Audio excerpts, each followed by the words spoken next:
Hi everyone! So in this video I wanted to put some old art supplies to the test. And these are old watercolors from my childhood. And the reason I got out all these different watercolors and old colored pencils is I wanted to go through all these old art supplies that I have, because if you're an artist you kind of end up with too many art supplies at some point. So I'm kind of sick of having just tons of art supplies, and so I wanted to come up with a way to use all of the art supplies that I have and get through them, you know? Like, I just have too many art supplies. So my idea is that for every subscriber I will draw that corresponding Pokemon. So if I have 1 subscriber, then I'll draw Bulbasaur. If I have 6 subscribers, then I'll draw Charizard.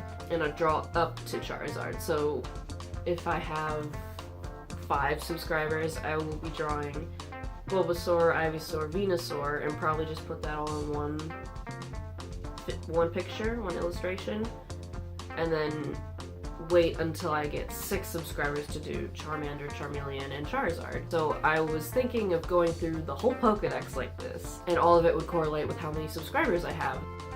So I wanted to obviously test out my crappy watercolor set because I hadn't used it in a long time, and I have used better watercolors since then, so I kind of had to reevaluate what these were all about. So obviously I had to make a swatch page for them. And these are really strange watercolors. I mean, they're little cakes, so I guess you can't expect much from them, but it was really interesting to see how they worked so differently together, and like they didn't even blend most of the time. Or it's probably just because I'm super inexperienced, let's be real. After swatching, I had to test it out on a few different drawings, so I made this little doodle for Quagsire. Quagsire is my favorite Pokemon, and I wanted to try, you know, like putting tape down as a border and kind of playing with like the white border with the character in the middle. I've seen that done before on various channels, and I really enjoy that, and I do want to play around with that more. I figured, as well as using the crappy watercolors, I would get my old childhood set of colored pencils to do various detail work on these drawings. And they're not terrible, I guess. I mean, they're on the same level as the watercolors, you know. So I use I think they're Rose Art. Most of them are Rose Art brand, which, hey, shout out if you grew up on Rose Art. Not just Crayola up in here, you know, we had some cheap variations. Or were they the nice variation? Anyway. So I had to come up with another picture, obviously. I couldn't just, you know, test it out on a tiny Quagsire. So I drew my character Lorraine. She's an anteater.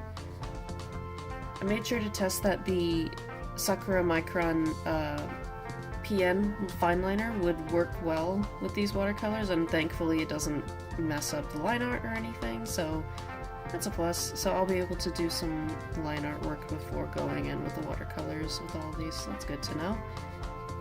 I don't really have that many colors to play with, so I did end up picking up some of the color from the cake palette and like mixing it in this little side dish to kind of create the right brown shade for Lorraine, but I'm actually kind of excited to see what I can come up with the colors I'm provided.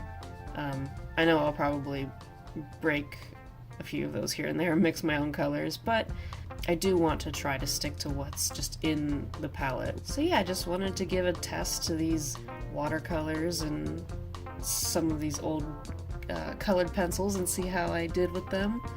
I think it'd actually be really fun to try to paint with these and see if I can go through many Pokemon with them.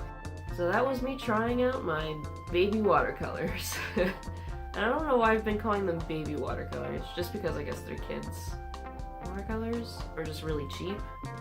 It's kind of fun, actually, even if the medium isn't all that great. It's the perfect thing to use for such a big project like this Pokedex idea that I have. and I need to get through them. So I think it'd be fun to go through these baby watercolors with the whole Pokedex and see how far I can get based on how many subscribers I have, and if by some miracle I get that many subscribers for the whole Pokedex, then I'll have a lot of videos to upload eventually. I'm a brand new YouTuber, so if you have any comments or questions, I really want to hear them. I would love to hear any feedback you have about my process, or any tools that I'm using, or any personal questions you have about me. That's fine too. I really encourage some interaction, so I'm so glad you could come with me on this journey. Let me know what you like, let me know what you didn't like. You can check out my Etsy shop, it has some stickers on it, and my Patreon, which I'll link both of those down below. See you in the next video.